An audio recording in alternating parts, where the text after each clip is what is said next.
stopped me and I said, why muta? I tell you the truth, you know. Me used to think say you're an idiot, you know. Him used to fight against me. As a matter of fact, him used the same phrase them when me use when me talk about how people vex. Him used to say, dirty, barefoot Rasta man. Until him wake up to a realization. I don't know if we wake him up, but it wake him up to hear certain things when me used to say from some other source. And him start to listen to the program. And him not left it now. And him apologize to me. I mean, if you hear the man apologize to me. They will say, all right, Bridget, all right. The man apologize to me. I want to yell him up, you know, and I don't remember his name, but him say he used to run a gas station in front of which part we used to have a store on Tree Road. I want to yell him up, you know. The brave to come to me and tell me, say, you used to look at me a certain way and now you apologize. I feel good to know that. So you have some ones now where need the information, you know, but them don't want the 1 hour and the 2 hour thing. So you know, me figure out how to do it. And I've been doing it now for the past maybe year and a half and so. But I deliberately now start to dig deep to find these things now. In the same social media where everybody have. But them don't look on those kind of information. And I think that we can enhance them listening pleasure and enhance them information capacity to hear certain things. And a whole heap is it. A whole heap is where we usually say, on this program especially, long before cutting it, stepping razor, we used to give this information. So now we find a way how to bring this information to the ones them, yet still not keeping them a fix on them radio so that them don't let them get bored. And we don't want them get bored. But as we say, we find a way how to do it. We find a way how to do it. And I sit down meticulously and download some things off of Instagram, off of the YouTube. Them days that we never used to do this because we never used to have that. We used to read book and just give the information.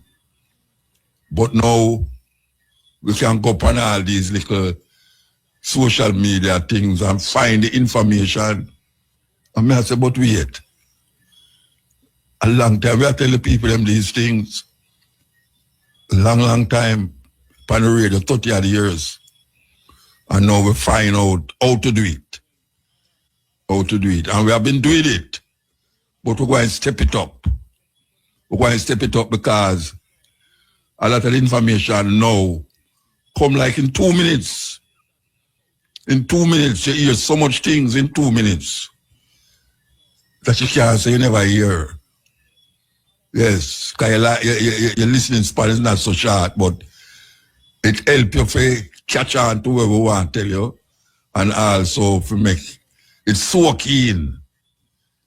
Because only for one now go up on them social media platform to go look for where me I look for and bring to the public where me I bring. So we want to say, if people to find what we call clips. And we have been playing the clips, and people have been asking to repeat certain of the clips. And we're telling them a long time, say, we want to play these clips like how we play music on the radio. Because some of them is even shorter than the music. I will say 1 minute, 2 minutes, 3 minutes. Usually a tune is like 3 minutes. Now we find clips where give some information where in 2 minutes you get that information, and that is how we want to do it. We're going to take a break and come forward. There are 54 countries on the continent of Africa that are black countries. There are 16 in the Caribbean that are black countries. That means out of 195 countries in the world, 70 are black countries. Yet not one of those 70 countries has a nuclear weapon. Not one has built weapons of mass destruction to threaten the world. Not one has ever invaded another land to steal, conquer, or enslave. Think about that. Our ancestors left nothing behind that the world can point to with shame. No genocide, no mass shootings, no record of crossing oceans to chain other nations. We are the children of the only race that never tried to wipe out another people. Yet look at us today. We are the most oppressed, the most exploited, the most humiliated and silenced on this earth. We are blamed for poverty caused by stolen wealth. We are told to heal from wounds that were never allowed to close. We are told to move on, to forget, to forgive. While those who enslaved us still live in the comfort built from our stolen labor. They call us violent. They call us dangerous. But we, the only race that has never unleashed war upon others, remain the most victimized on this planet. And somehow, despite centuries of chains, whips, guns, and lies, we still rise each morning. We still pray. We still smile. We still hope. We are what the United Nations has been searching for. There are 54 countries on the continent of Africa that are black countries. There are 16 in the Caribbean of Africa that are black countries. There are 16 in the Caribbean that are black countries. That means out of 195 countries in the world, 70 are black countries. Yet not one of those 70 countries has a nuclear weapon. Not one has built weapons of mass destruction to threaten the world. Not one has ever invaded another land to steal, conquer, or enslave. Think about that. Our ancestors left nothing behind that the world can point to with shame. No genocide, no mass shootings, no record of crossing oceans to chain other nations. We are the children of the only race that never tried to wipe out another people. Yet look at us today. We are the most oppressed, the most exploited, the most humiliated and silenced on this earth. We are blamed for poverty caused by stolen wealth. We are told to heal from wounds that were never allowed to close. We are told to move on, to forget, to forgive. While those who enslaved us still live in the comfort built from our stolen labor. They call us violent. They call us dangerous. But we, the only race that has never unleashed war upon others, remain the most victimized on this planet. And somehow, despite centuries of chains, whips, guns, and lies, we still rise each morning. We still pray.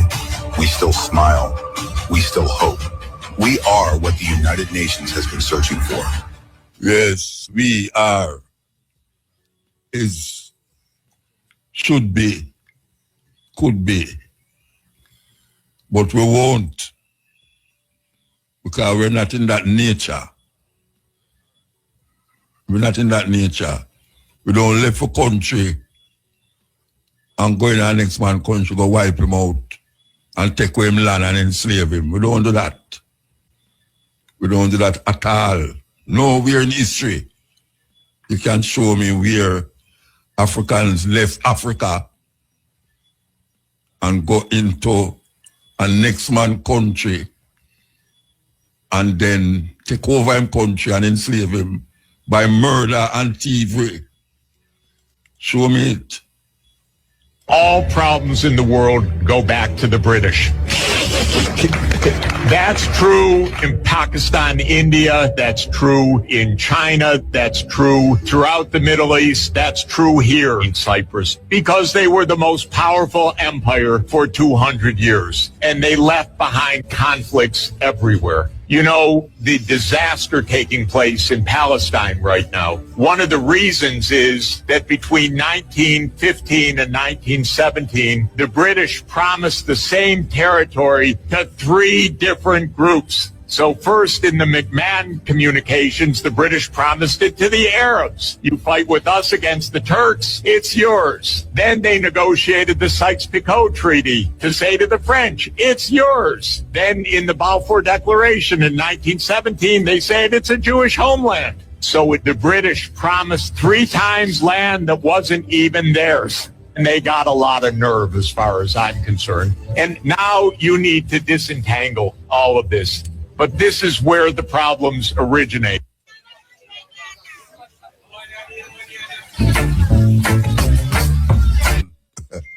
But But because you get paid, why you all of the security guard them out there, yes. Trade routes, empires, and rich civilizations.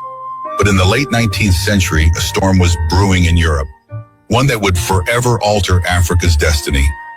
This is the untold story of how an entire continent was stolen, not with bombs or battles, but with pens, lies, and a conference table. This is the Scramble for Africa, the Berlin Conference, a theft in silence. In 1884, in a cold room in Berlin, European powers, led by German Chancellor Otto von Bismarck, gathered to decide the fate of Africa. No African leaders were invited, no kings, no chiefs, no elders. 14 European nations and the United States drew borders like slicing a cake, claiming entire nations they didn't understand. Britain snatched East and Southern Africa. France grabbed the West. Belgium's King Leopold II seized the Congo. Not for Belgium, but for himself. He called it the Congo Free State.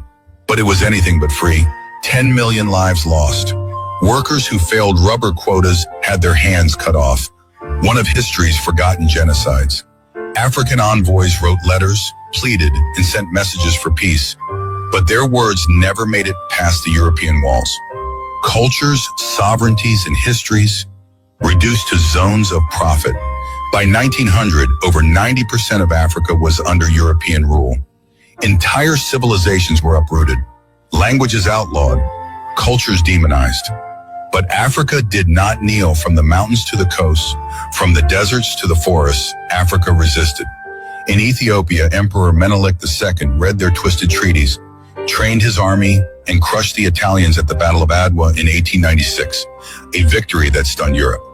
In West Africa, Samorai Touré built an empire through trade and tactics, resisting French invasion for 16 years. In Nigeria, Queen Amina had long defended Azal, and in 1900, Ya Asantewa, Queen Mother of the Ashanti, declared, "If the men will not fight, I will." Sheikh Zulu had already revolutionized warfare, his strategies inspiring resistance generations later. In Zimbabwe, the Shona and Ndebele fought. In Algeria, Abdelkader launched years of guerrilla war. And in Angola, Queen Nzinga outwitted the Portuguese with diplomacy and defiance. Resistance lived not just on the battlefield, but in poems, songs, stories, schools, and whispered traditions passed in secret. They tried to erase us, but we remembered. Divide and rule, the empire's silent weapon. When brute force wasn't enough, Europe used division. In Nigeria, the British propped up certain tribes over others. In Rwanda, Belgians created ID cards separating Tutsi from Hutu, artificial lines that later exploded in genocide. In Congo, children were taught to worship their oppressors. In churches, our traditions were labeled evil. In schools, our names, heroes, and histories were erased. We were taught to speak foreign tongues, to serve foreign kings, but even then resistance simmered. African intellectuals wrote, questioned, and taught in secret. Poets, parents, and prophets carried the flame of truth. Economic theft disguised as civilization. They claimed they came to civilize, but they came to steal. Gold, diamonds, rubber, oil, cocoa, cotton, drained to feed Europe's factories and finance its empires. In Congo, forests became death camps for rubber. In South Africa, black laborers dug for gold they'd never hold. In Ghana, cocoa funded Britain, while locals remained poor. Railroads were built, not to connect towns, but to move resources from mine to port. Taxes had to be paid in money, which could only be earned by working for the colonizers. It was theft disguised as development. The scramble's lingering shadow independence may have come, but the blueprint remained. Borders drawn in Europe still divide families, tribes, and tongues. In some nations, 5 official languages. None are African. Colonial laws still shape our courts. Schools still teach European kings over African heroes. Africa grows what it doesn't eat and eats what it doesn't grow. Our resources build luxury and tech abroad, while our youth remain unemployed at home. And when things break, the world blames Africa, not the system that broke it. But make no mistake, the scramble never truly ended. It just changed its name. Africa remembers. The resistance lives. They tried to bury our heroes, but we remember. From Samorai Ture to Ya Asantewa, from Shaka to Nzinga, from Abdul Qadir to Funmulayo Ransomakuti, the fight lives on. Some wielded swords, others wielded words. Some built armies, others built schools. Resistance lived in spirit, in the soul of a continent that refused to be broken. Reclaiming our voice, rewriting the story. For centuries, others told Africa's story. They called us backward, primitive, tribes without history. But we were never lost. From Timbuktu to Great Zimbabwe, our history was written in stone, song, and stars. Today, African scholars, filmmakers, artists, and youth are reclaiming what was stolen. We're renaming streets, rewriting textbooks, restoring symbols. The internet is our drumbeat. Diaspora voices echo across borders. We are not just reclaiming land, we are reclaiming identity. Because when you control the story, you control the future. We are more than victims. We are visionaries. We are the descendants of warriors and the keepers of memory. The scramble for Africa took our voice. This time we're taking it back. If this story opened your eyes, expanded your knowledge, controversy, addressing the youth and their calamity, motivated by concern for the whole of our liberty, the promise of a new reality, the cutting edge of true intensity, sole provider for the whole of our family, the force of brutal non-conformity, the cutting edge. The flour had been milled in Western Europe from European wheat. Curiously, 3 of the bags in the lot had slash marks. Are they at that table? Investigation, reduce spending. We don't really have a problem with it. Was the CIA responsible for the poisoning deaths of 17 Jamaicans in 1976? Then Prime Minister Michael Manley certainly thought so, and he was not alone. According to a New York Times report, at least 17 Jamaicans died after consuming contaminated flour traced to a shipment of the Lionhead brand that arrived in the country from West Germany. A child and an adult were the first to die in one of the worst cases of food poisoning in Jamaica's history. About 78 others became ill after consuming the imported flour that was later found to have been contaminated by the insecticide Parathion. Now, what was curious about that case is that Parathion had been banned in Jamaica for about 5 years at that time. And there had also been a previous case of poisoning, of flour poisoning by Parathion in 1968, when 5 people died and about 50 became ill. Investigations later found that all the patients had consumed wheat flour from a single lot consisting of 5,264 cotton bags. The flour had been milled in Western Europe from European wheat and carried in trucks to a dockside warehouse where it was loaded aboard the ship after 2 to 5 days of storage.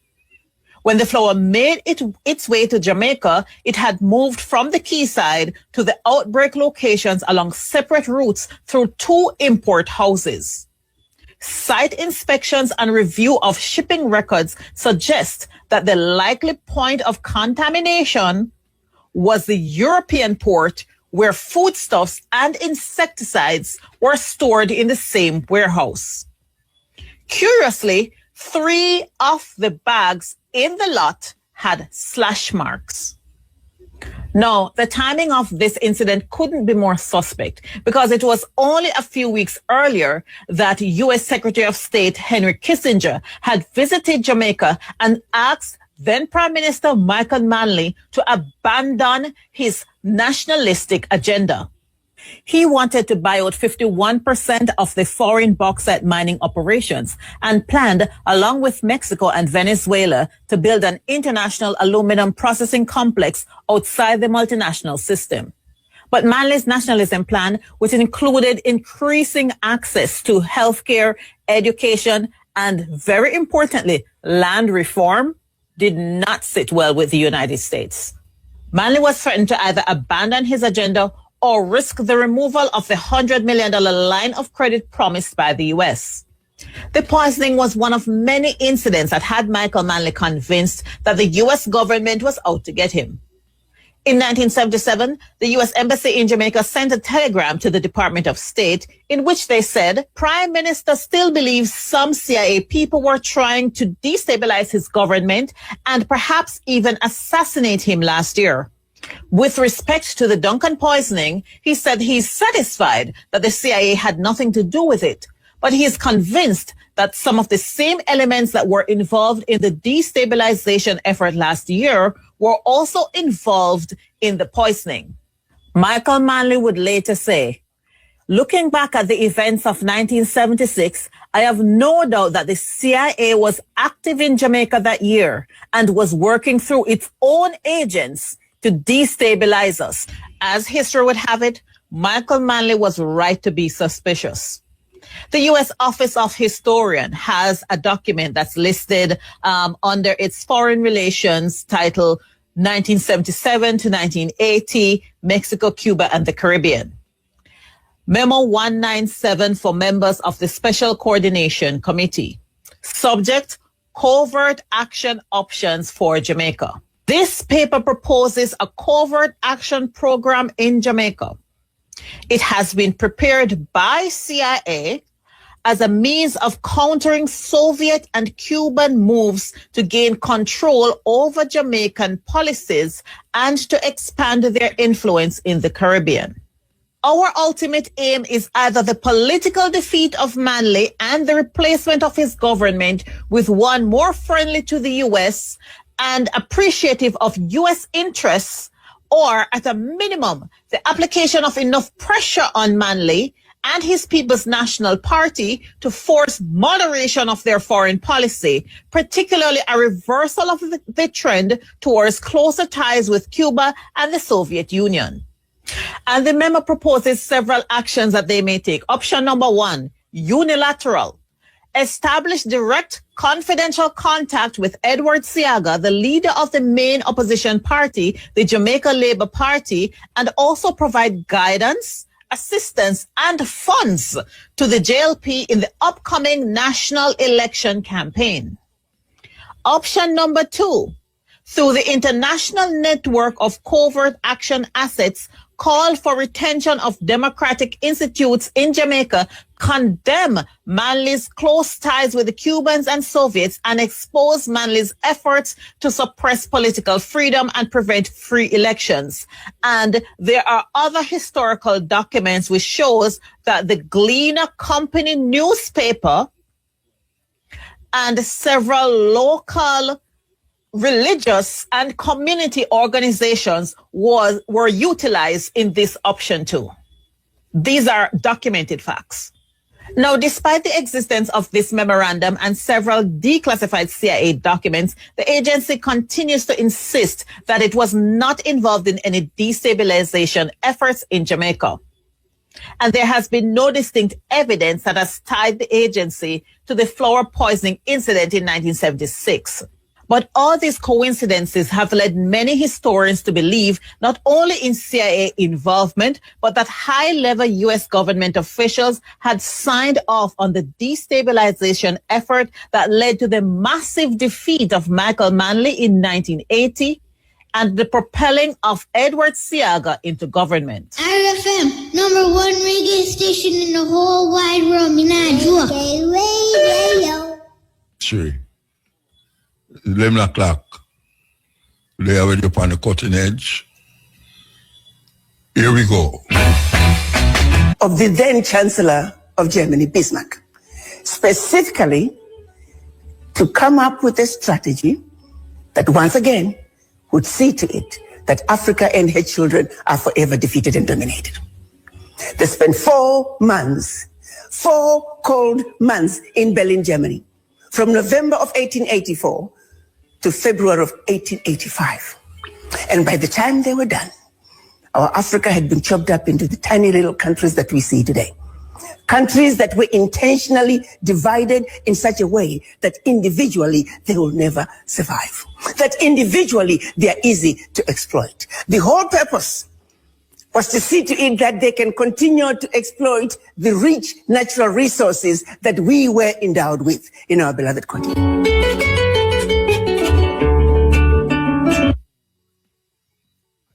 this African king crushed a European invasion, built a modern empire, and exposed a colonial scam in 2 languages. Meet Menelik II, an emperor of Ethiopia, and the man who told Europe, not today, not ever. It's the late 1800s. Europe is dividing up Africa like it's a family pizza. But Ethiopia, it was not on the menu. Italy hands Menelik a treaty, but here's the trick. They gave him 2 versions. The Amharic version said, "Hey, let's be friends." The Italian version?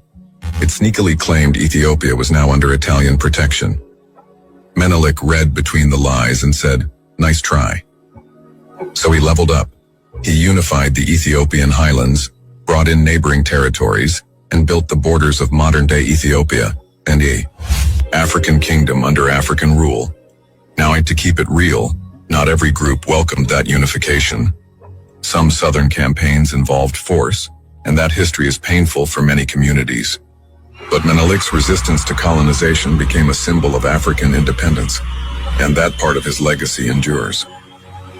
Then, for independence came the Battle of Adwa in 1896. Menelik led a massive Ethiopian army, armed with modern weapons, trained and ready. And they handed Italy one of the worst defeats in colonial history. But he wasn't just about defense. Menelik was a builder. He introduced railways, telegraphs, modern schools, and a national currency. He kept Ethiopia sovereign and self-sufficient, and protected everyone within its borders from foreign domination. Menelik II didn't just defend Ethiopia. He defined it. Unified, independent, uncolonized. Menelik II, the king who read the fine print and rewrote the future. Another way, you understand? Not a different way, just another way. But do it. Because we're there a long time, you know? A long time we're there, one. Trust me. Trust me. Man. We give thanks for know so we can bring it to you that way there. Okay, here we go. Here we go. Genius black kids who are changing the world. Most kids under 15 are busy playing video games or using social media. But what if we tell you there are black kids playing Mozart-level piano at age 11 without a single lesson, solving insane math equations before you can even talk, or inventing a cure for cancer at just 14 years old? But who are they? In this video, let's know about these ones and more. Number 7, Jude Kofi. At just 11 years old, Jude Kofi is already being called one of the greatest pianists in the world. But here's the crazy part. He never had a single lesson. Jude was born prematurely with a heart condition and later diagnosed with autism, but none of that stopped him. One day, he stumbled upon an old keyboard in his father's basement, and instead of just pressing random keys like most kids, he started playing actual music like a trained professional. His talent was so mind-blowing that Bill Magnuson, a piano expert, gifted him a $115,000 grand piano because he recognized Jude as a Mozart-level talent. Now this self-taught genius is playing on TV shows, inspiring millions, and proving that pure talent always finds a way to shine. Number 6, Devan Freitas. Most 2-year-olds are learning to count to 10, but Devan was already solving advanced math problems before he could even talk properly. When he appeared on America's Got Talent, he left the judges completely speechless. From simple calculations to multiplying huge numbers in seconds, he answered everything with ease. Even crazier, his first word wasn't mama or dada, it was 7. His parents noticed early on that he would cry when they changed the channel away from educational math videos. This little genius was born to calculate. Number 5, Stacy Frew. At just 7 years old, Stacy Frew wrote her first book without her parents even knowing, and she didn't stop there. By the age of 9, she started her own foundation to help kids in her home country, South Africa. And by 10, she launched her own TV channel. Now she's on the list of the most influential South Africans, rubbing shoulders with politicians and business moguls, most of whom have probably been working longer than she's been alive. Number 4, Herman Bekele.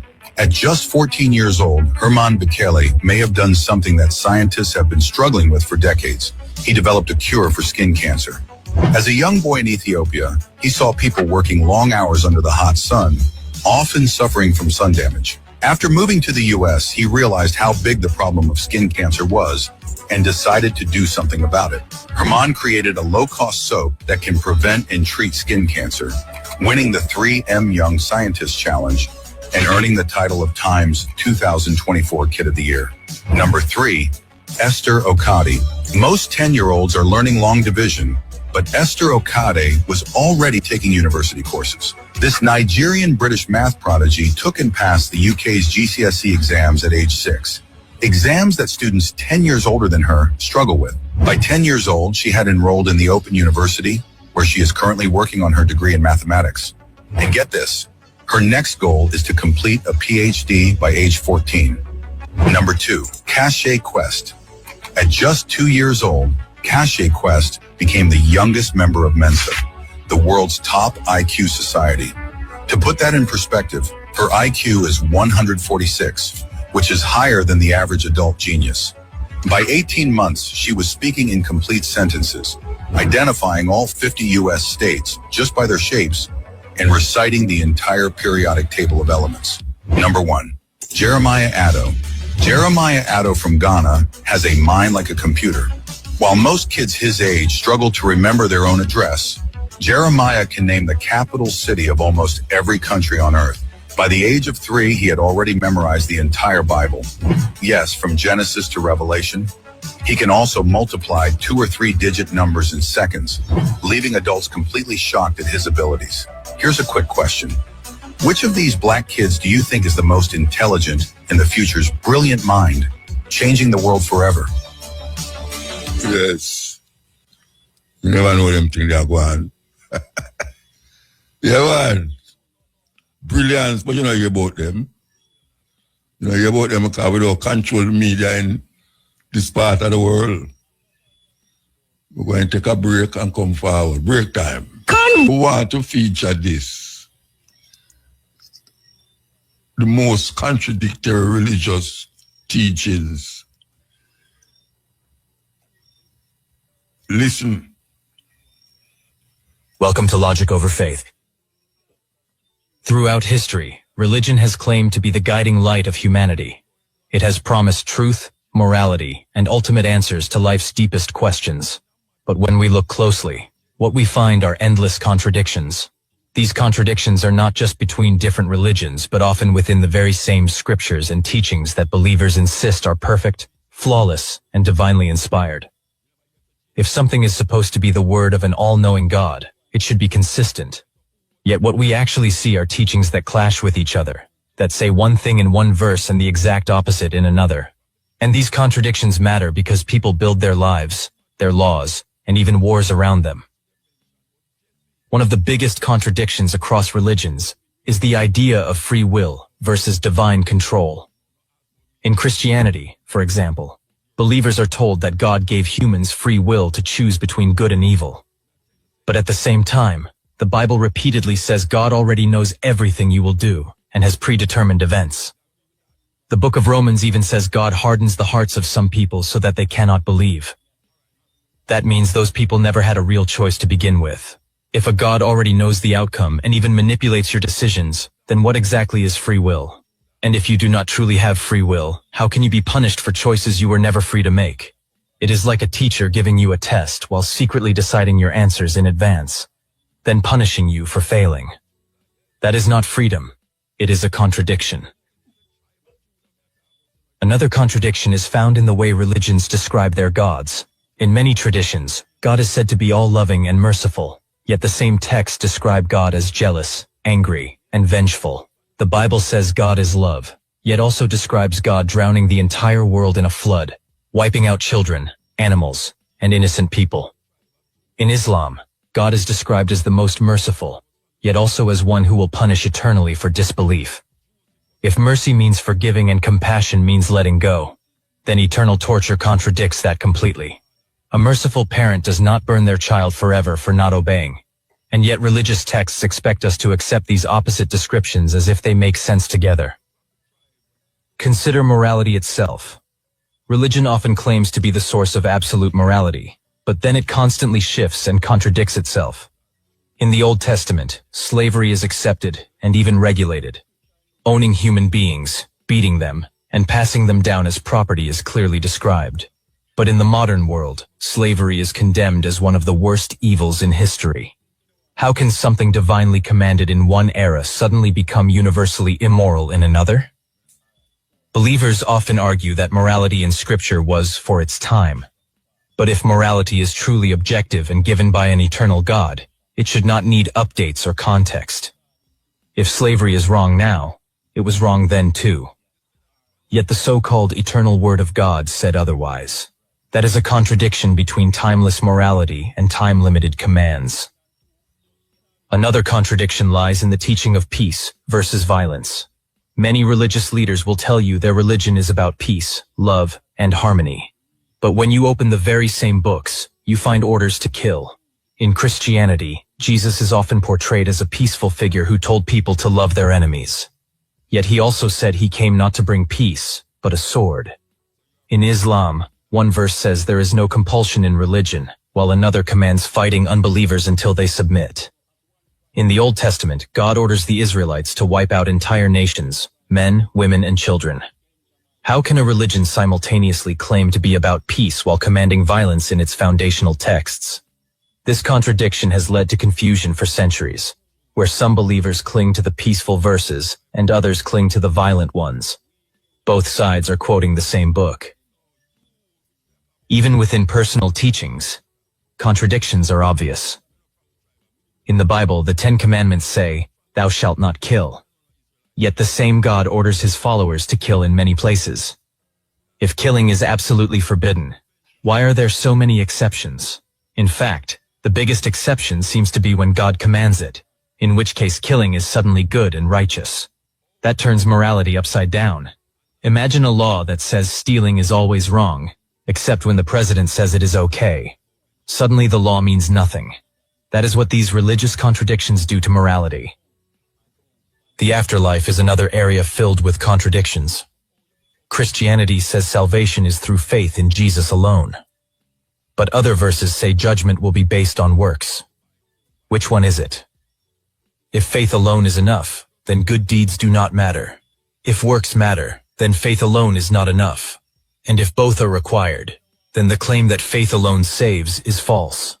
This contradiction has led to endless debates within Christianity itself, with different denominations insisting on different interpretations. But if a perfect God wanted to guide humanity clearly, why give such mixed messages on the most important question of all, how to be saved? The role of women is another striking contradiction. Some verses say men and women are equal in God's eyes. Others say women must remain silent, submit to their husbands, and cannot teach or hold authority. In one place, women are praised as noble. In another, they are blamed for the fall of humanity. Believers try to harmonize these passages, but the contradiction is obvious. Either women are equal, or they are not. Either they can speak in church, or they cannot. The mixed teachings reflect the culture of the time, not the will of an eternal being. Even the idea of God's presence contradicts itself. Some verses say no one can see God and live. Others describe people who saw God face to face. Moses is told he cannot see God, yet later it says he spoke with God face to face like a friend. If no one can see God, then how did Moses or Jacob claim to have done so? These contradictions expose how stories evolved and changed over time rather than being consistent revelations. Another common contradiction is the promise of answered prayer. Scriptures often say, "Ask and you shall receive, seek and you shall find." Believers are told that God listens to prayers and grants requests. Yet in reality, prayers often go unanswered, and the same texts admit God sometimes ignores prayers. Jesus even said if you have faith the size of a mustard seed, you can move mountains. But of course, no mountains move. People explain this contradiction by saying God answers in mysterious ways, or sometimes says no, but that directly contradicts the simple and bold promise that prayers will be answered. If I tell you I will give you anything you ask for, and then I don't, that is a contradiction, not a mystery. Let us also look at forgiveness. Many religions say God is ready to forgive anyone who repents. Yet the same scriptures describe unforgivable sins. In Christianity, blaspheming the Holy Spirit is said to be unforgivable. In Islam, dying without belief is unforgivable. So is God infinitely forgiving, or only forgiving up to a point? If his mercy is limitless, then nothing should be beyond forgiveness. But if some sins cannot be forgiven, then the claim of infinite mercy collapses. It is a contradiction between the idea of unconditional love and conditional punishment. There is also the contradiction of creation itself. In Genesis, there are two different creation stories. In one, humans are created after the animals.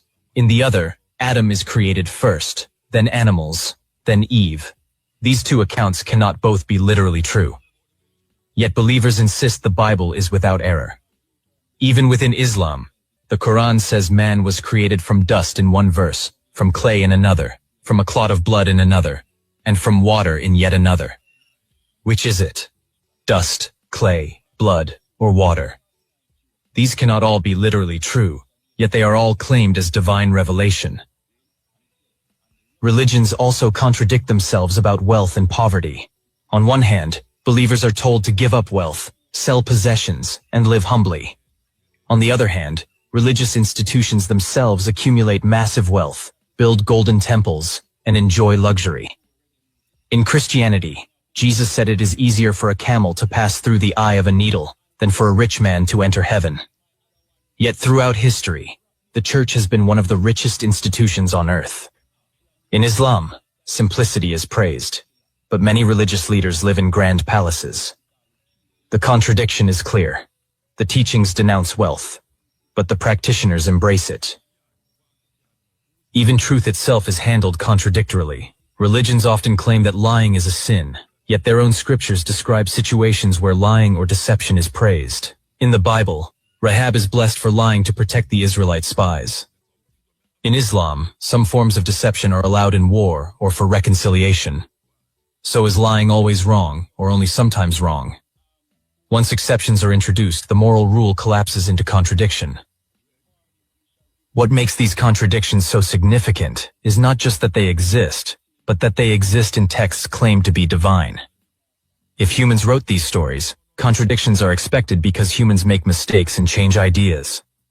But when something is claimed to be from an all-knowing God, contradictions should not exist at all. Yet they are everywhere, touching every aspect of belief, from morality to salvation, from peace to violence, from creation to the afterlife. Another contradiction lies in the way religions describe justice. On the one hand, God is described as perfectly just, rewarding the good and punishing the wicked. But in the same scriptures, you find examples where the innocent are punished for the sins of others. In the Bible, the children of Israel are punished for the sins of their ancestors. In Christianity, the entire doctrine of original sin is based on the idea that all humans are guilty because of Adam and Eve's mistake. How is it just to punish billions of people who never committed that act? Imagine a judge punishing you for something your great-great-grandfather did. That would be the height of injustice. Yet this contradiction is at the heart of religious teaching. God is both perfectly just and deeply unjust at the same time. The treatment of non-believers is another example. Some verses claim that non-believers should be treated kindly, that their freedom should be respected, that faith cannot be forced. Other verses demand their punishment, exclusion, or even death. Believers often choose whichever verse supports their attitude. In one context, they preach tolerance. In another, they preach punishment. If these texts were truly consistent, there would not be such mixed instructions. This contradiction has led to centuries of conflict, where people claim to be following God while treating outsiders in completely opposite ways. Another striking contradiction appears in the way suffering is explained. Believers are told that suffering is a punishment from God, but they are also told suffering is a test, or a sign of God's love, or simply a mystery beyond human understanding. Which is it? If suffering is a punishment, then innocent people should not suffer. But we see countless innocent people, including children, living in extreme pain. If suffering is a test, then what is being tested when a newborn dies in agony? And if suffering is just a mystery, then the claim that God is just collapses into empty words. Religions cannot provide a consistent explanation, so they contradict themselves, offering every possible answer at once and leaving followers confused. Prophecies also expose contradictions. In the Bible, Jesus said the end times would come within the lifetime of his listeners. Clearly, that did not happen. Believers now reinterpret the text, saying he meant something else. But the contradiction remains between the claim of accurate prophecy and the reality of failed predictions. In Islam, different hadiths predict signs of the end times, many of which contradict each other. In Hinduism, timelines of cosmic cycles are so vast and contradictory that they can mean almost anything. If these were true prophecies, they should be clear and consistent, not contradictory and vague. Let us also consider forgiveness versus judgment. Some verses say God will forgive 70 times 7 times. Others say God will judge every idle word and every small deed.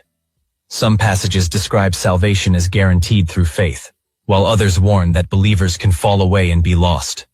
These mixed messages create endless insecurity among followers. Some live in fear that no matter how much they repent, they may still be judged harshly.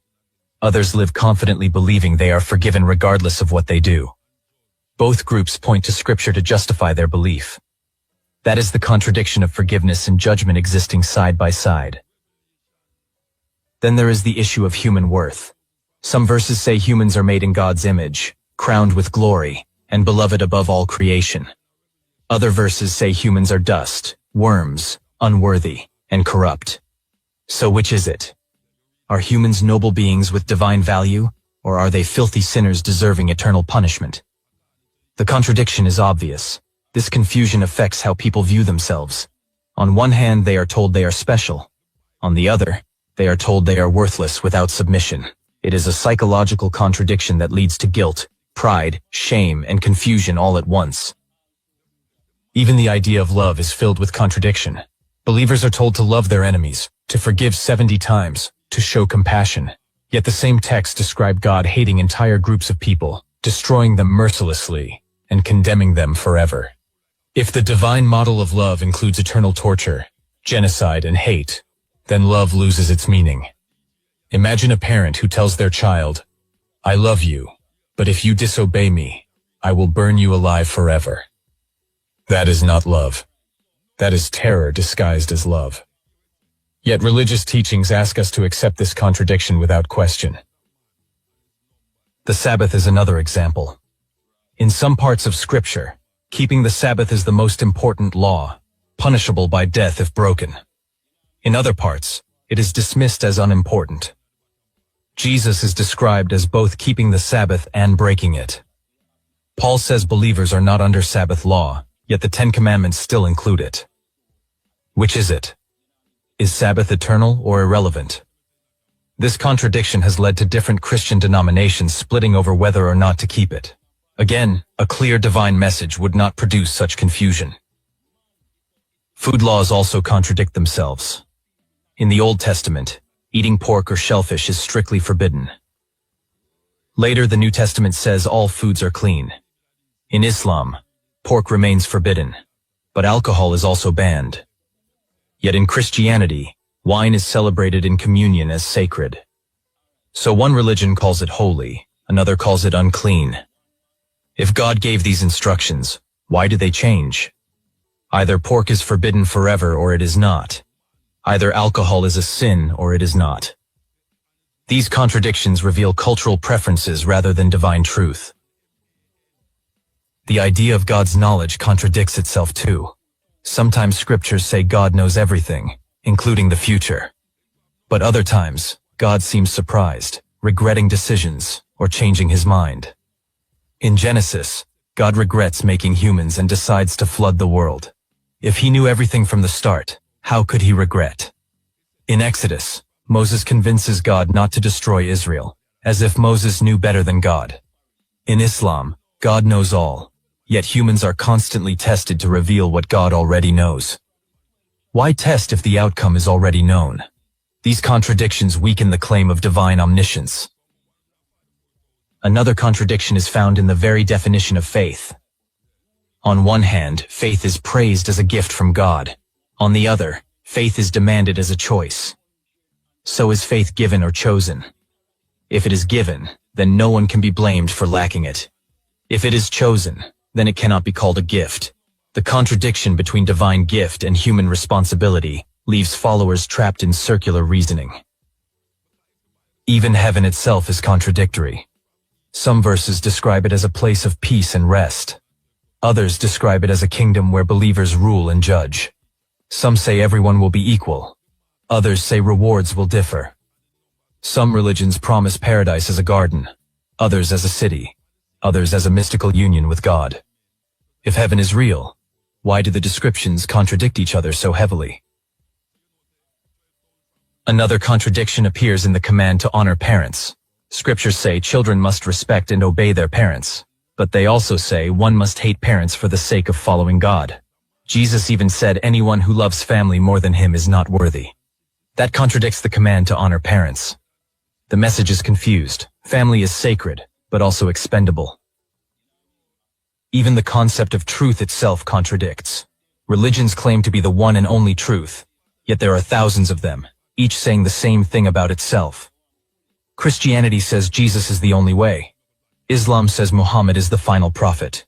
Hinduism says truth can be many paths. Buddhism says there is no creator God at all. Each religion claims absolute truth, but they contradict each other completely. They cannot all be right. If one is true, the others must be false.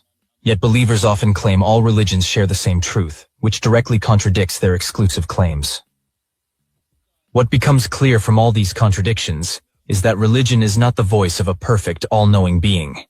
It is the voice of human authors, shaped by culture, politics, and personal opinion. That is why it contains mixed messages, opposite instructions, and shifting morals. If you look at religion honestly, you see it mirrors human confusion, not divine perfection. And this matters because contradictions are not just academic debates. They shape real lives, laws, and societies. They justify violence and peace, equality and inequality, love and hate, all from the same texts. They leave believers in constant confusion, picking whichever verse suits their needs while ignoring the ones that clash. If something were truly the word of a God, it should be clear, consistent, and flawless. Instead, we see the fingerprints of human imperfection everywhere. In the end, these contradictions are not just cracks in the foundation of religion. They are the foundation itself. Without them, religion would not have lasted, because contradictions allow flexibility. They let leaders pick whichever teaching suits their purpose. They let believers explain away problems by choosing one verse over another. Contradictions are not accidents. They are the very tool that keeps religion alive. But once you see them clearly, once you realize how deeply they run, it becomes impossible to take claims of divine truth seriously. Balancing truth and the controversy, addressing the youth and their calamity, motivated by concern for the whole of our liberty, the promise of a new reality, the cutting edge of... I tell them muta, cutting edge, a cut. Yeah, man. Yeah, man, give thanks to them highly educated version that I go on, not the world and what took place to us. I was still there, I drag with feet. I'm very impressed, man. Very impressed. As I tell you before, if I were to start, Russia my support. Okay. No England, no France, no US, no way. Because them countries are selfish. It's like them alone. To live luxury life and black people living as scholars and Mike Henry said. They're not living as scholar. Black people still are living as scholar. Still I live in a sewage water. Still I live out in a dirty place. Road is a disaster. MP I fight over money, I make up nice over money. We just don't understand it, muta. The private sector, them, we are around the country, just hike up the price. I hear the Prime Minister say one thing, muta, about price gouge. I hear it done. Hear it done there, so. I remember serving right back in COVID, me I buy saltfish for $200. Muta $700 each. I'm say 1,000, 1,200, 1,200, 1,300, and 1,000. So I ask the question now. Look what the people have got through the disaster. What the people have get money. So it's like you just ultimately kill the people have no muta because they not have no source of living. They not have no to live.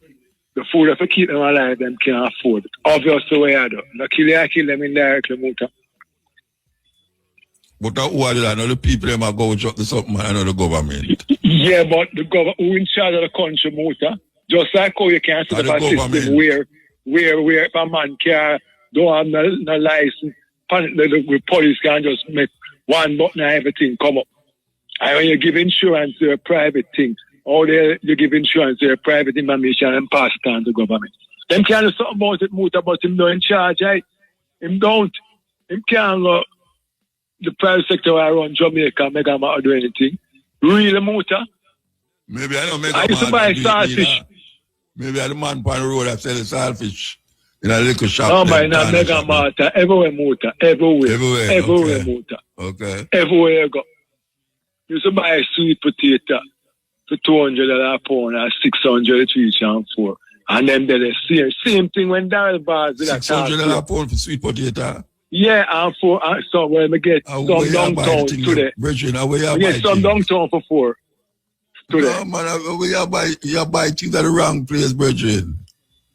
And Muta, based on the traffic where we have in Jamaica, we have time to shop around, Muta. Yeah, man. If you want the best based price, on the traffic, Muta.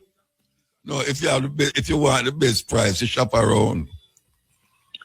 You so in other words, Muta, we don't have nobody who in charge of the country there. Tell me that, no? Tell me that, man. So we know, so we don't expect nothing. No, I'm not saying not to expect nothing, but as I say, if you find quite a few places that sell things, more than likely the whole of them not sell for the same price. Most of them people look like them people have them four look up to each other, man. I tell them go shut the thing, man. Them are go shut the something them, Virgin. All right. But the same thing with Bus Trader Muta.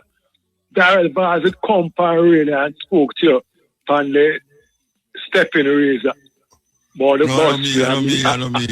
I'm not talking to Daryl Bars. Yeah. If I come on when the car raised, I say, wow, man, I say, Muta, talk. When we call you and say, Muta, talk him a talk. But probably you make some announcement, talk him a talk. Because same time him don't talk.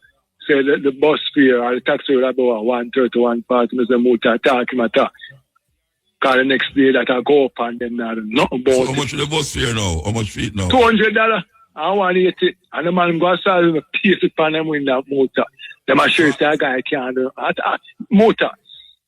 Check GLPFM. Every day the politicians come and make them press conference. Why? To make the international donor and feel comfortable to them and do stuff. Why is it that then these politicians, them MP and them not work for the motor? What to them work before? IMF give them enough money to satisfy the whole thing. Repeat? IMF give them the money to do what they want do in terms of get back the place together. But the problem is I have now is that they have to go pay back their money there, you know. Plus, want to all the money that we plus want to the COVID money now, Muta, where some people get all the COVID money just dead totally. So, what because I was told is that them pay 500,000 people and we are about 2.5 or 3 million people. So, with the money there, we don't get nothing more about the money, Muta. Nothing. Yeah. It just dead. It just got silent. We have to pay back, Muta. Where the money they go? No, the money they have to pay back. The COVID money they have to pay back. No, but with the rest of them, you know, a lot of people don't get the money, Muta. Yeah, thank you. What if people don't get money? No, and them come no Muta. They're on TV, you know, like them are some angel and some them are some deliverer. Them are come deliver you. And them are come take you out of house. Let me tell you some Muta, them not doing it. And for them own interest, say, Interior Commission charge one of them MP there. And them sell a property Muta for 100 million. And Jamaican, which part of property there? Which part of property there? I remember, it announced to them, I remember, some property. Today it announced? It announced for JPFM. We heard for the news. Because them charge him and him a place him a rental. So how it go now? These MP or these politicians can't afford because of the land to get Jamaican people. Because what? Them skyscraper will come down to nothing. Real estate will come to nothing. So they make a bag of money and fight. So all them just go in there and just a take land Muta. 100 million Muta. I know you're the way with 2 million. I know you're the way with 2 million. And the people them live nowhere. No, we have more than 2 million. 80% of black people don't Me know know you have land more than Muta. $2 million. Me know you have more than $2 million. Yeah, I mean, See, they for scutter, so me know say you have $2 million. $2 million money, you know. Yeah, $2 million money, Muta. But when I try to show you them left that selfish in Muta, them adapt the same culture, the same philosophy as Europe, as France, England, and Germany. These guys do it. Because them they are constantly carrying a motor and the money. If you want, hold on, but we have to take a break. All right, we have to take a break. The most. Then make sure get home and we speak eloquent English. So the international world look nice. So them can't send money. Why is it that they never jump, they never have the same energy when we were brother and sister there in Ukraine? Why everybody just step on board? It's because of the US we are doing it. I'm not busy nobody wants to sell a motor. It's because of the US we are doing it. Because these politicians want to spend money on US. Them bring up, them take out them money long time. Because the people down there no live nowhere. And the place still dirty motor. Look for Langley. Almost every day I drive a Langley and number 5 that road is still so. You go Waltham. The road I change some. It's a disgrace motor. No road now fixed. And I recently, you talk about them road after Berlin and the road fixed and dig up back in. So look like them used. Some because schoolboy fix the road. Go along lane. Mash up the whole of your front end. Car. Plus you have to give them tax. And the road that's the right along lane. Terrible. And further up Stone Hill. That's up before Red Garden. And them not do nothing about it. Not a thing. Just the parade and talk. When them face time to do them work motor. I saw the US treat them.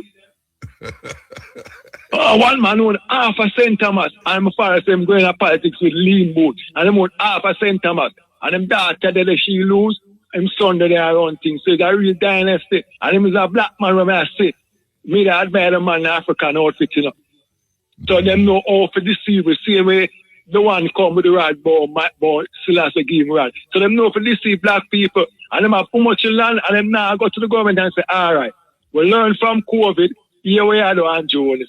Cut up the land and give poor people, make them farm them. Not even below farm. See the motor?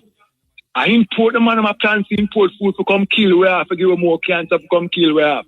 And I come with pretty talk again. We should have feel yourself and sit back and look for US. And laugh. Food to come kill we have and strokes already, diabetes and kill the people and cripple up, can't move. No, yeah, let's supply roast. I want you to listen to the program tomorrow. Yeah, man. Listen to the program tomorrow. Very eloquently. But we for build back Jamaica, Muta. Matter and Andrew for build back Jamaica. We build it out there when I get nothing. Hendrix, them are one big bill and them to build it back. Anyway, big up to us. My Virginia from England and Mandingo and our Virginia will ask for me there. Raspard, my general, yeah man. Yeah. Raspard. I'm out a long life here, but when I say out of them now do nothing. When I come and get press talk and pretty chat. We don't want a pretty talk and journalists and your friend them. We don't want the people them. You're my threatening war. You're George is a threatening war.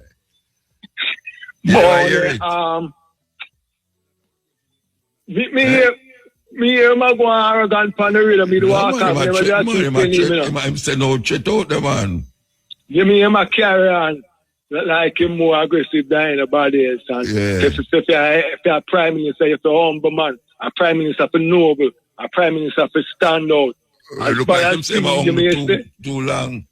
Michael Manley did kind of stand out despite him never do much still, but him as Andrew Holness as the Prime Minister of Jamaica and too arrogant Muta and just come first, innocent and just come and behave like him own Jamaica. When if him own Jamaica, him a matter and he saw my food and to build back Jamaica.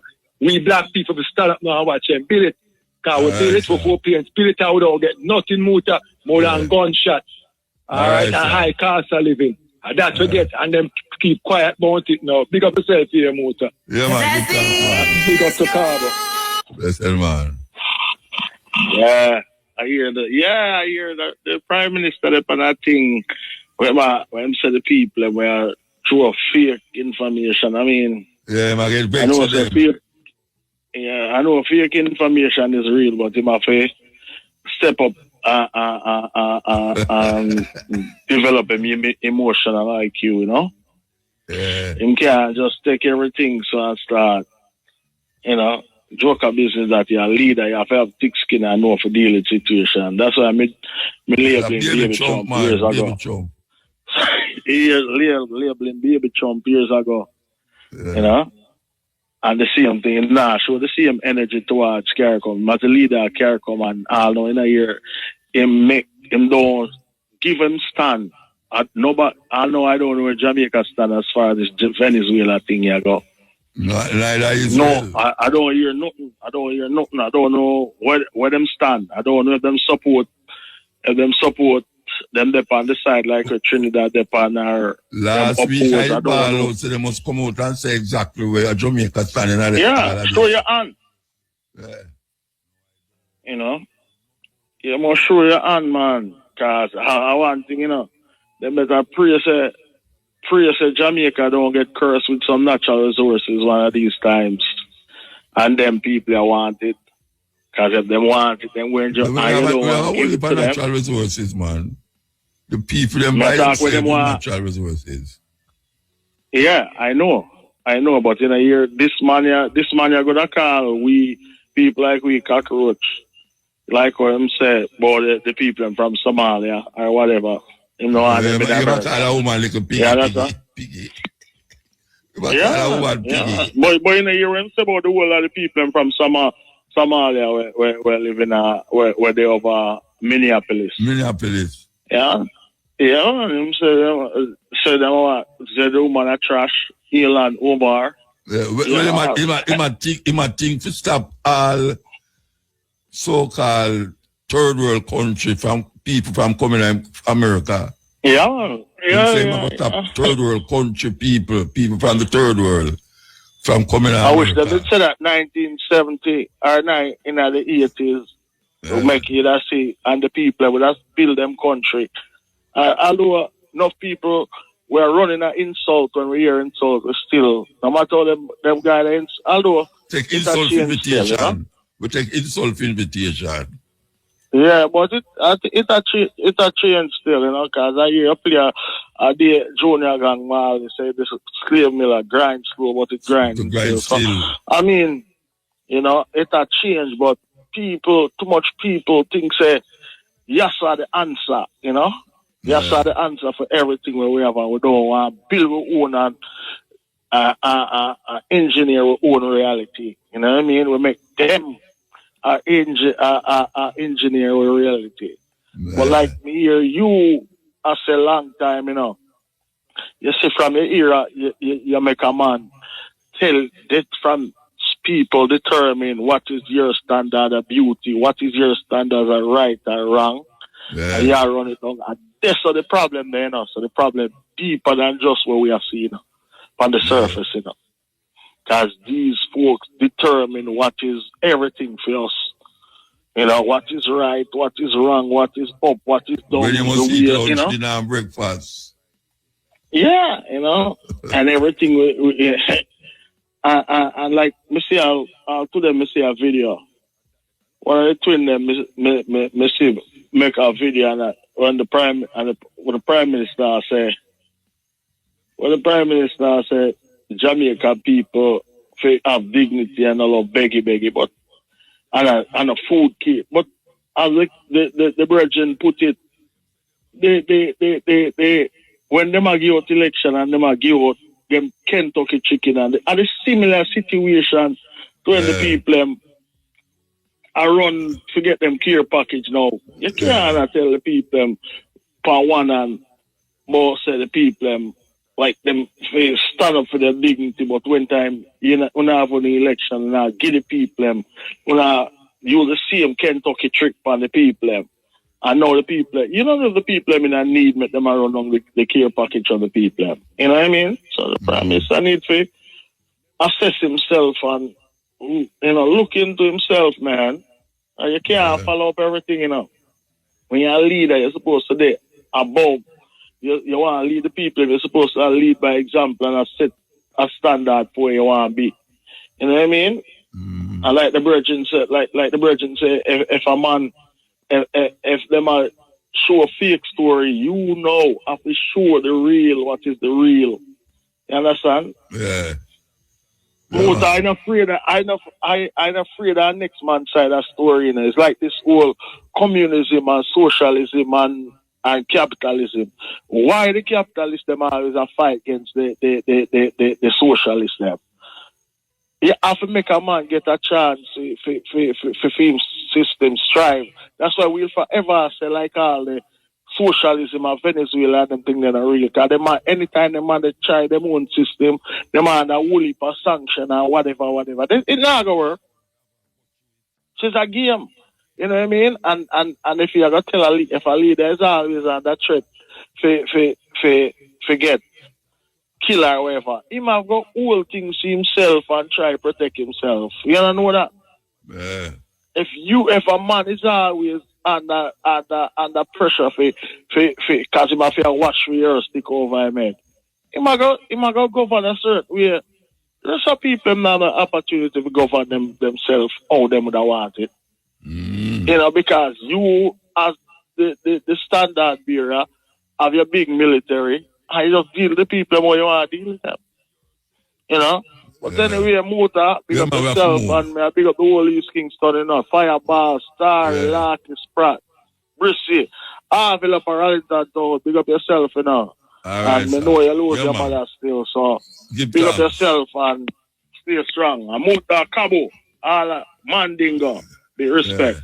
All right, sir. One accord, cool. Yeah, this is the cutting edge. We are going to, you know, we are going to take a break. We take a break and come for yeah. Muta. Yes, sir, blessed man. Greetings in the name of the King Emperor, the Selassie. You don't know. I don't know anything, you know. I say, situation in life is always rough and tough. But I as Rastafari must overcome the things said speed. You don't know. Our journey continue every day. You know what I mean? Yeah, man. Yeah, the addressing of matters is the key moment. People have to know, so never give up. You know, so Muta, snow I shovel today, you know. Because snow fall, which part I there from yesterday, you know. Which part there? Yeah. I there in Massachusetts. Okay.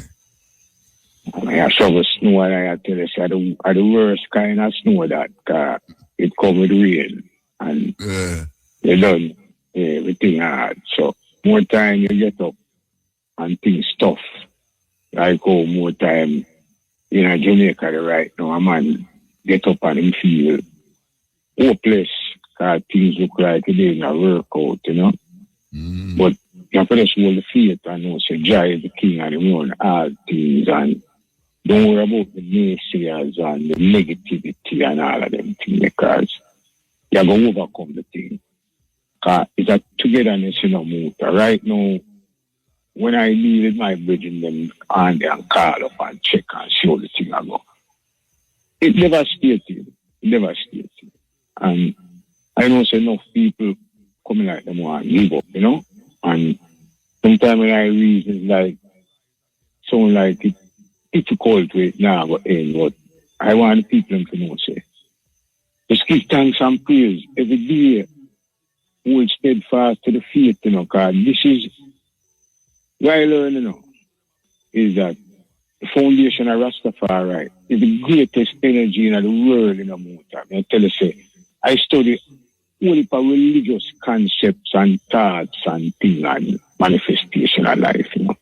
And I say, you can't get no higher, you can't get no better than the element of Rastafari. Because we come with a certain strength, you know.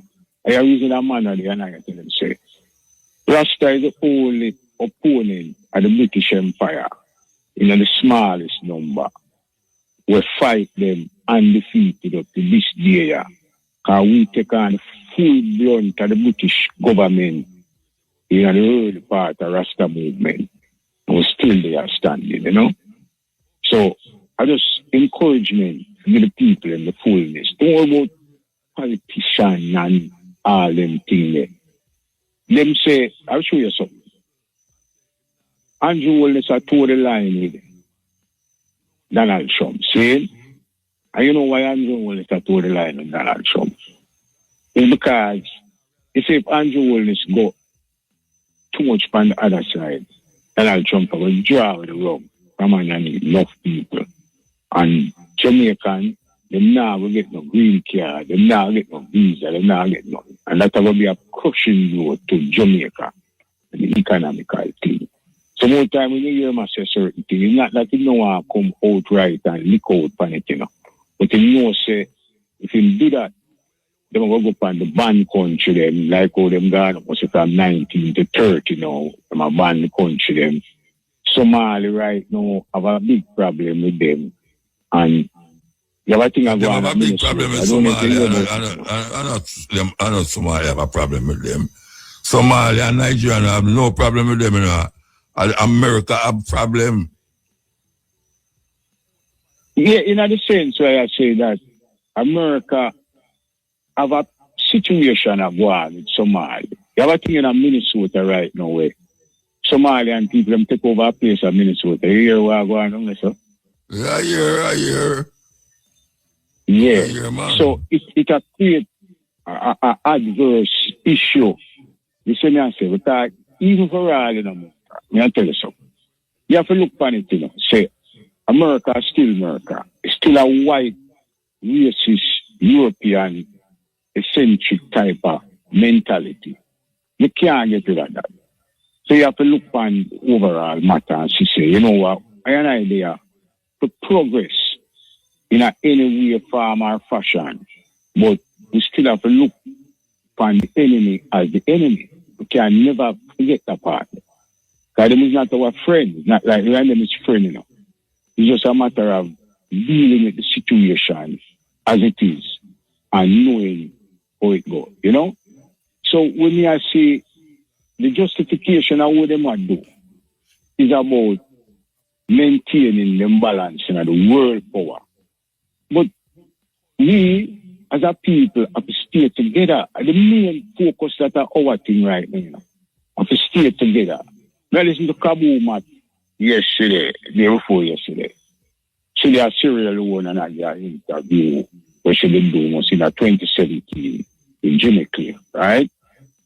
And when you listen to them things there, you know, say, the spirituality remain, you know, respect and God rest the soul of Jimmy Cliff, a whole heap of things we know of them, man, and the tradition and all them things in our life. But we have to continue the journey, and regardless of how it may seem difficult, the youth them overstand. So it is not about materialistic things, you know. It's loyalty, you know. That's why I tell you something, Muta. You know, say, I did America, Muta. 50 years now. 50 years now, I did America. From I come America, you know. 50? 50? I know, sir. Yeah. Wow. And you know, sir, it's not that, eh? 50 you talk about? Yeah, 50. Since I travel come America and live America. Go and and you come, know, sir, go and it's come. not, eh? You go and come. Yeah, but a long time I not step out because I and the government would have some travel issues. Okay. Yeah. So I will tell you something. You know, so what they are them saying I have green card. Because I never have none, you know. Mm. You see what I say? And people are saying, oh, you can't get America so long as you don't become American citizen. Muta. Loyalty no sell a shop, brother. Loyalty no sell a shop. See? When you're loyal, you know, you're loyalty to a cause and a purpose forever until death. You see where I come from? So it's just you know, have to look on it on a level there, you know. Man, I tell you about dual citizenship and all them things. Listen to me. Them send I some paperwork one time to become a citizen of America. Right? And when I get the paper, I look into it. It's I pledge allegiance to any king or anyone in my lifetime I have to make them know that. And I have to deny that. Muta in the garbage, me show that. Because Emperor Haile Selassie the first, I man pledge my allegiance and loyalty to the very end of my life. And I now give up on that. So you see, if America want me to deny the king, I put myself in a role of Shadrach, Meshach, and Abednego. It now happen. So me see. Because that is where you have to give up, you know. You have to give up. People say, no, man, you give up. Because the minute you sign them paperwork, you know, and send them in, you know. Basically, that you say. So, more time you have to look on what it is. Man, and say, well, the benefits. What is the benefits? What does it profit a man to gain the world and lose his soul? So, overall, we have to look on Rastafari as the divine. So what you do up there for the past 50 years? Where you do? Eh? What kind of work you do for the past 50 years? Where you do up there? A whole heap of things, a whole heap of studies. I can't do all kind of thing. I'm an engineer, a whole heap of things. Teach the youth them, get involved in a community thing, enough things. Serve all the military, a kind of something. You know, see, the deal with it. My thing is people must understand certain things in life. See?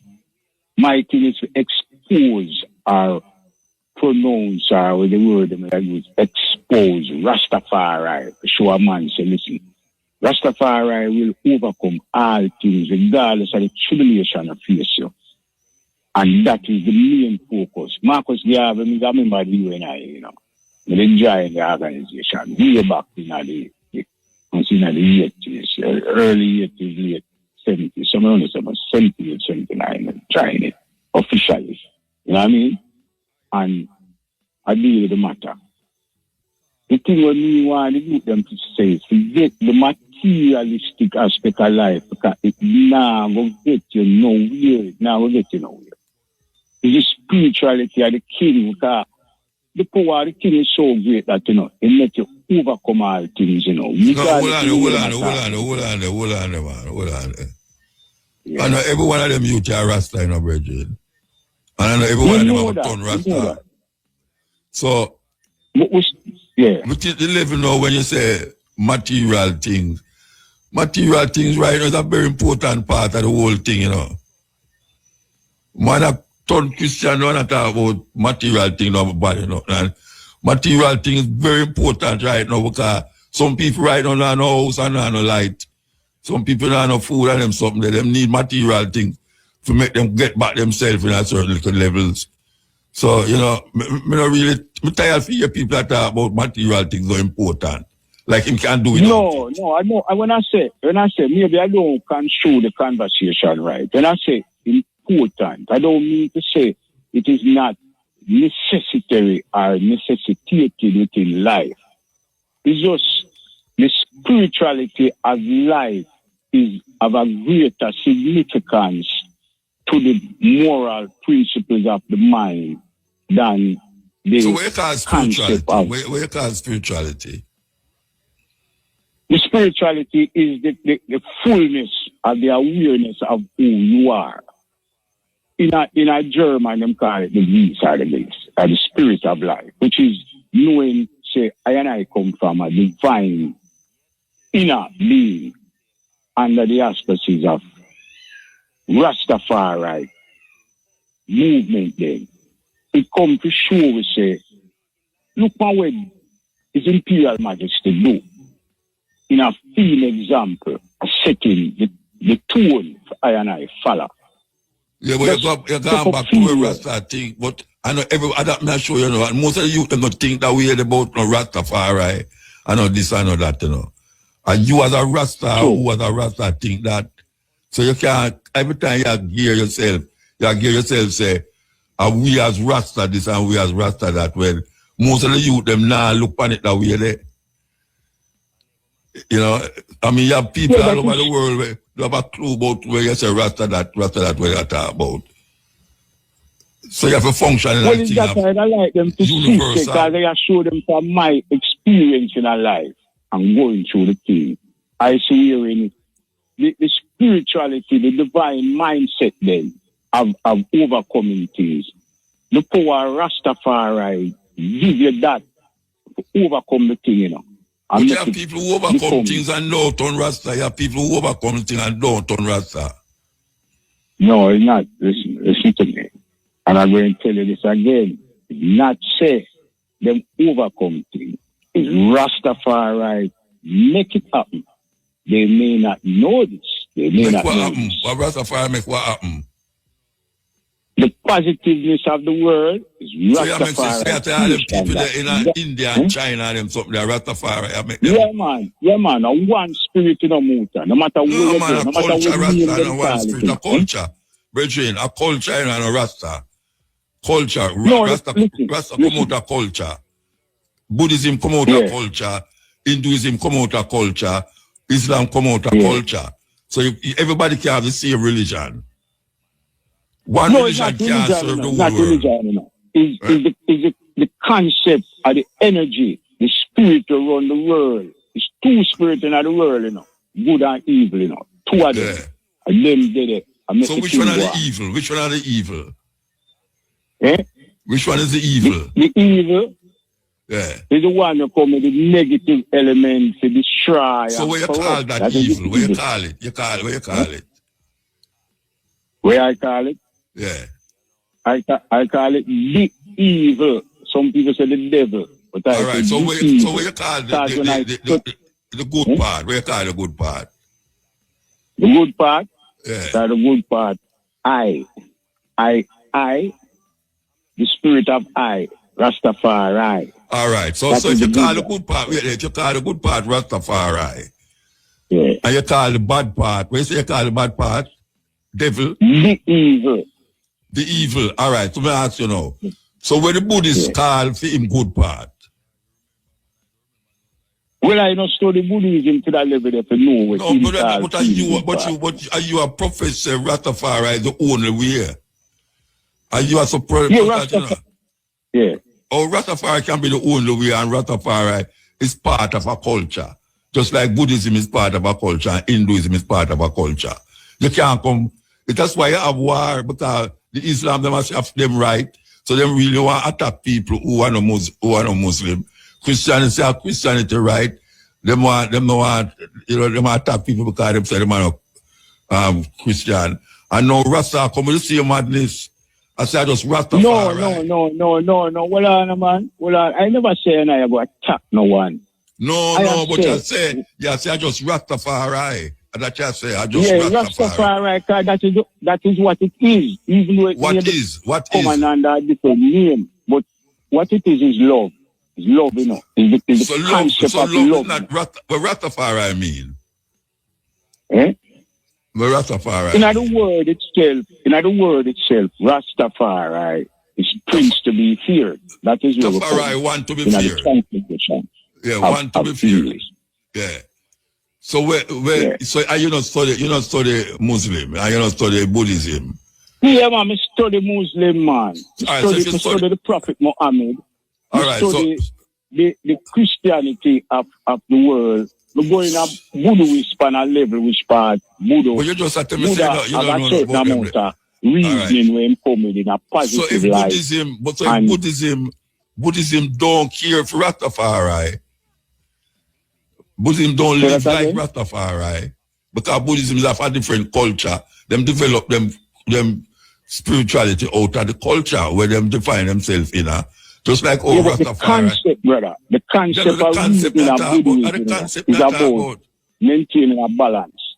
No, but the concept me I talk about, you know have a Buddhist who ball about Rastafari, you know. What? I'm going to say Rastafari and Buddhism is the same thing. Apparently, you are saying Buddhism and Rastafari are the same thing. Yeah, the concept of it are the same because guess what? If it's love, you know, muta, it can only go one way, you know. It can't go no other way, you know. You see me I say? The reason for the holy part is and schism, you know, is because of man seeking power of self and to command a banner of their will. Because if you check out most of the religious, but you see, that is what you are doing. That is what you are doing, you know. That is what you are doing. You are want to command that your way, Rastafari. Rastafari is the ultimate of the whole elements were gone. Yeah, that is where you are separated because he is Rasta. When man was created, listen, when man was created, man was created for a purpose. The purpose of man creation was to serve the divinity of the Creator. Okay? Man was made to serve the Creator. Yeah. Oh, you know that? From my knowledge of reading and living. All right, so the Buddhists who don't believe in no God and no Creator now, where same is now? Am I Rasta too?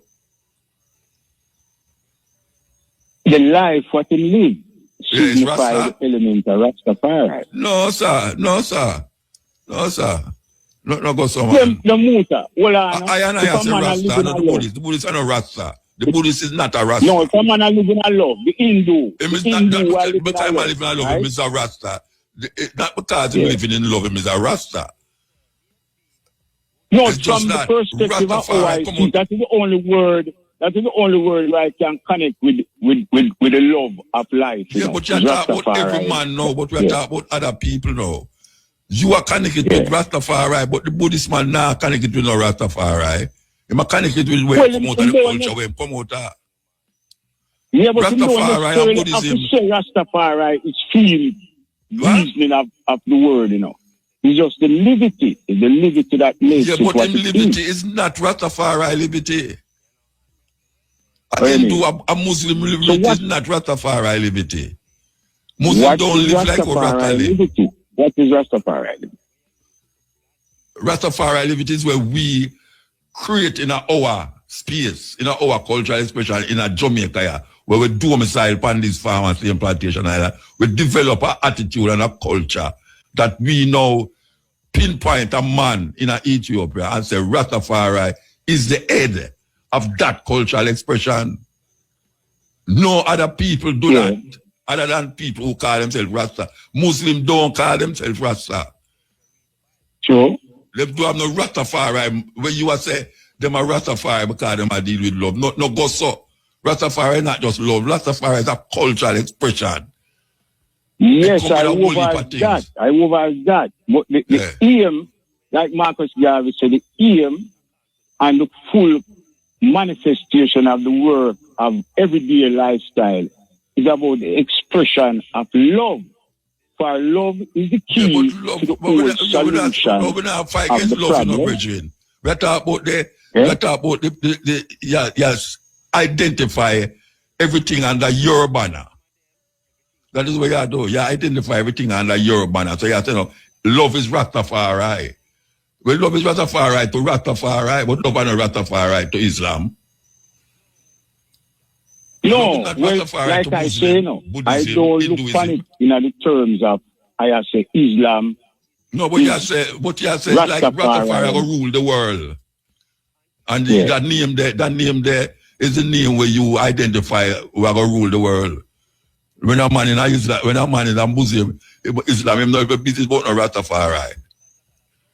As a matter of fact, him want to curse Rastafari too.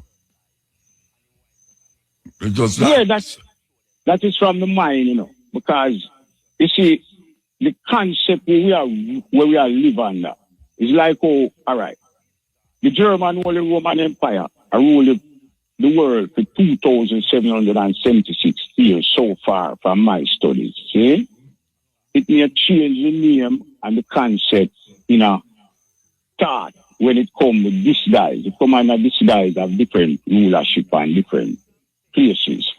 But it's the same mindset of the people. It's not the same mindset. It's not the same mindset. A Muslim and me do have the same mindset.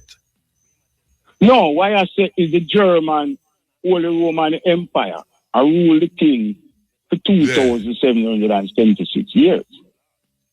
And regardless if them say Britain, America, China, Russia, or whoever the rulership is, it's coming off of the same concept of thought, power, and manipulation of the people to get them to do what they so desire. What them call that philosophy? Eh? What them call the philosophy where make them do that? What them call it? is a domination of thought. Yeah, me know what them call that domination of thought. What them call it? Them leave with I something, you would know. really give you a word for deal with that, you know, because it under so many different names within it.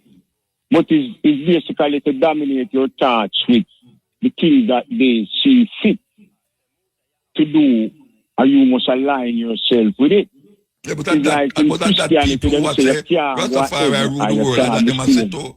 That them a talk about too. The ones who are called Rastafari, them a talk about domination for rule the world. No, it's not said domination to rule the world. Yes, what it's domination, Bridget. I as a people, I as a people, right? Not more domination to rule the world. I as a people need a cause, need a format, a foundation to build upon. So the foundation we have built upon for equality amongst all is Rastafari. Amongst all so who? Using the platform, all who you call all? When I say I deal with our people, like Marcus Garvey, I say our people. Yeah. But we just gone over upon another religion, we talk about Muslim and them something they talk. So all them people that come up say we not follow for them thing. We not follow for them thing. Okay. Because we not see only thing we see for them thing is make war and abusive situation. So we not follow for them thing. But you just say just the name of His Imperial Majesty Emperor Haile Selassie the First. All right, so a Muslim and a Rastafari is what? Is what? What them is? They have the same concept. When I'm on a Rasta? Eh? When a man is Rasta? No. When a man is a Muslim, he have the same concept like Rasta. The same concept? Yeah, if a Rasta and a Muslim have the same concept. No, a man under Muslim come under Islam. Listen to me now. Islam is a procurement of a man's mentality, of a reasoning where he must say, the Prophet Muhammad say Allah. Yeah. So identify with the Prophet Muhammad. Yeah, that's how he must say. That's how he must say. Yeah, and I can't do how him live with certain rituals and certain way of life. That allow him to be identified as a Muslim.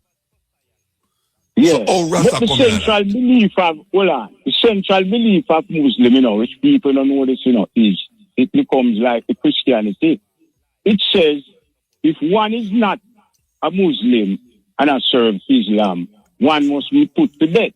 There's no such thing in Rastafari. Rastafari don't come with that ideology. No, so it's in a Rastafari too. Rastafari. Listen to me. Come on, I say, boy, you have a burn up in a fire. A man bring that in him thought, you know. A man bring back everything will happen, a man I bring it, everything. Yeah, but what I say to you now is, when we have to go after the philosophy and the reasoning and the thought process of the ruler, His Imperial Majesty Emperor Haile Selassie, as much destruction as the Italian they bring to Ethiopia, when the war done, he said, no to the people, don't kill them. Even though they have done us so much atrocities. Who want to go forward at them yard, let them go forward at them yard. And he never identify with a cultural expression named Rastafari. Because he was Rastafari. They might identify with Christianity. Yeah. A Christianity might identify with. I just last identify with Christian. Yeah.